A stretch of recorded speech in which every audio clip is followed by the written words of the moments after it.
안녕하세요. 유케림입니다. 이번 강의에서는 문장의 뼈대와 이를 구성하는 품사에 대해서 배우겠습니다. 영어의 가장 기초라고 할 수 있고, 토익에서도 이 부분이 정말 중요하기 때문에 꼭 다루고 가고 싶었습니다.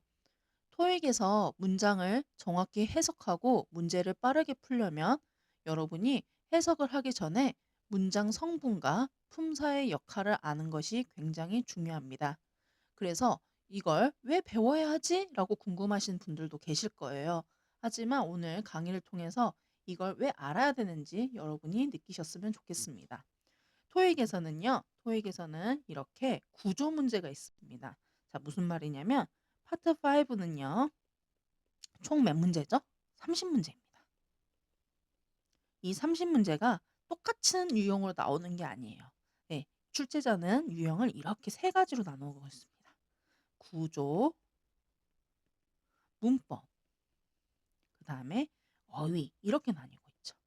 그리고 이렇게 나누어 가지고 여기서 15 문제, 그다음에 어휘에서 15 문제가 나오고 있죠. 네. 그래서 오늘 제가 여러분에게 알려드리고 싶은 거는 가장 토익의 기초인 구조와 문법 문제인데요. 그중에서도 구조 문제에 대해서 여러분과 이야기를 해보고자 합니다. 네. 여러분이 항상 토익 문제를 접근하실 때는 어떻게 접근했다? 우리는 여기 문제를부터 읽었어요.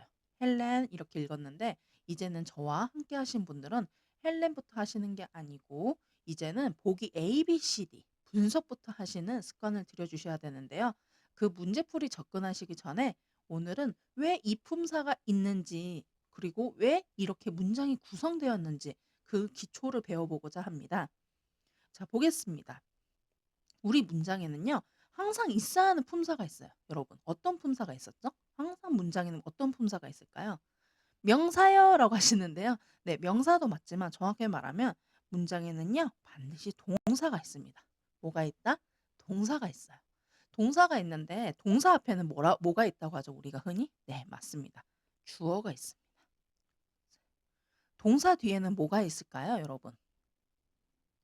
네. 목적어가 올 수도 있고요. 또는 보어가 올 수도 있고요. 그다음에 또는 수식어구가 올 수 있습니다. 네. 이거는 동사도요, 여러분 종류가 굉장히 많아요. 이것을 나중에 저와 함께 하시겠지만 동사의 종류에 따라 뭐가 올 수 있다? 목적어가 올 수 있고 보어가 올 수 있고 수식어구가 올 수 있습니다. 자, 되셨나요? 그런데 여러분 여기서 이제 아셔야 될 게 뭐냐면 이제 우리가 품사를 알아야 돼요. 품사. 자, 품사는 뭐뭐 있냐면요. 명사, 형용사. 여러분 잘 알고 계시죠? 부사, 접속사, 전치사,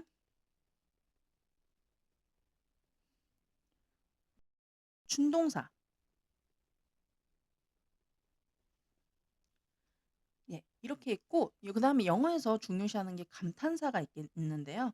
토익에서는 감탄사는 나오지 않고 있습니다. 자, 되셨나요? 여러분이 이 정도만 아시면은 여기에 우리 살짝 하나만 추가해 줄까요? 관사. 이렇게만 살짝 알고 계시면은 여러분이 문제 푸는데 전혀 지장이 없다. 엄청 많아 보이죠. 하지만 영어를 공부하다 보면 그렇게 많지 않습니다.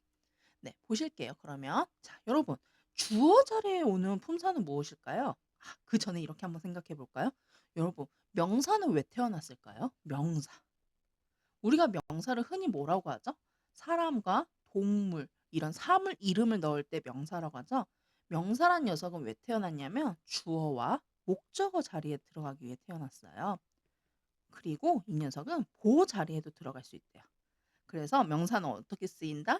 주어, 목적어, 그다음에 보호 자리에 들어갈 수 있다. 근데 우리가 알아야 될 건 뭐냐면은 여러분이 여기서 보기 A, B, C, D 이렇게 봤죠? A, B, C, D를 보면 옛날에는 해석하는 데 급급하셨을 거예요. 이제는 일단 저랑 이번 주에 공부하실 때는 형태를 보고 품사를 먼저 파악하는 연습을 해 주세요.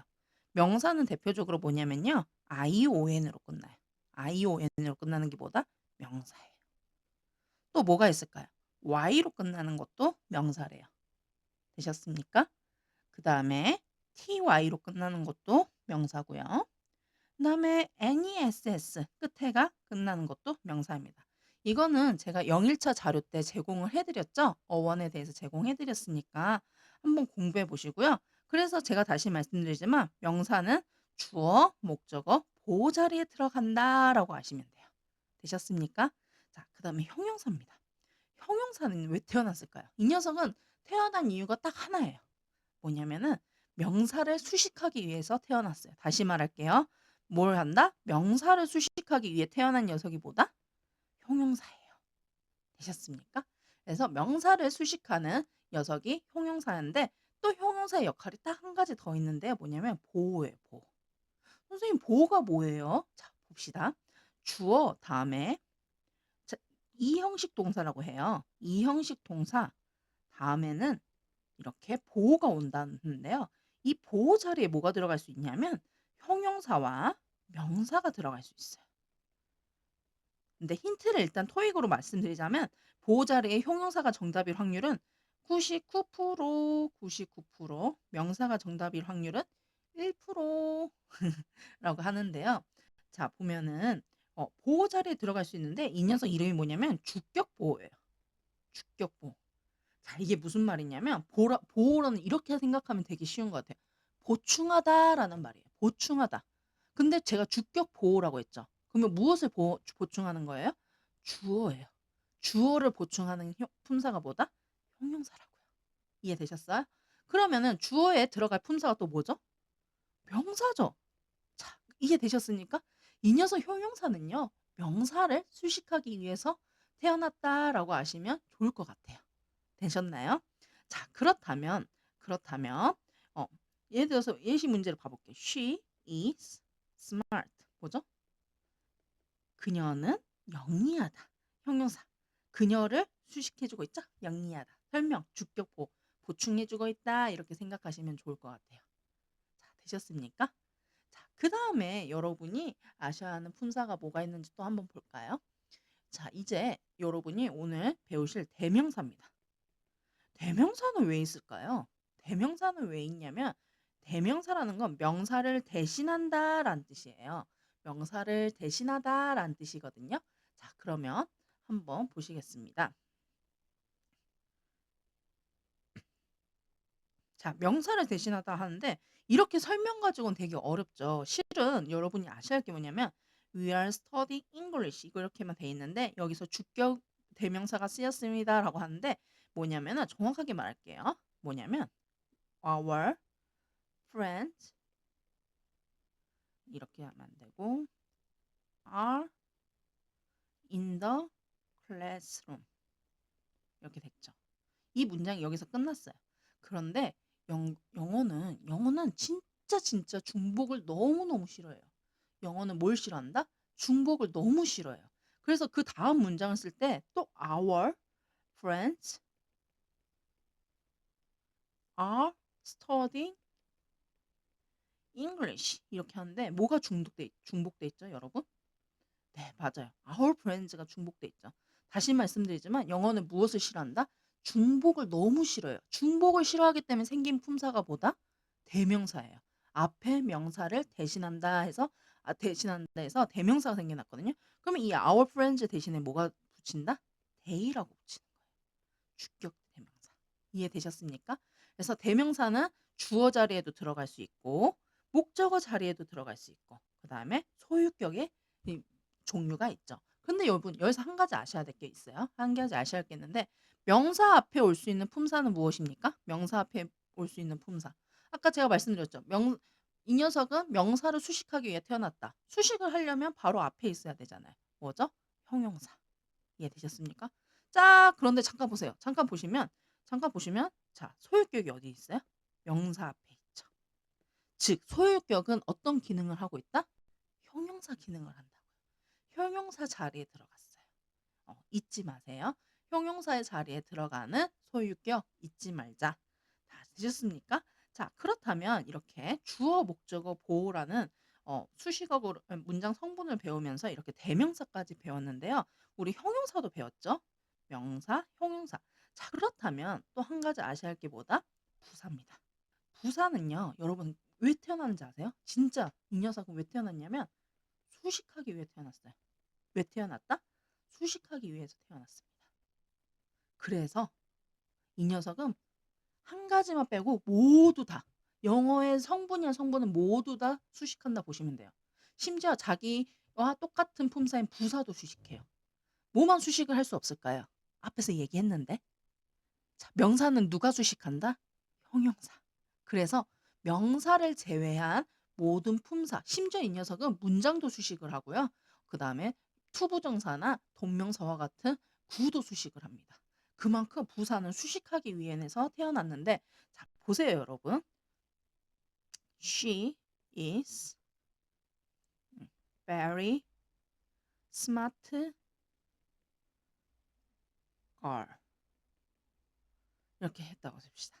자, 근데 여기서 보시면 very는 있어도 그만이고 없어도 그만인 거 아시겠어요? 뭐냐면 그냥 she is a smart girl.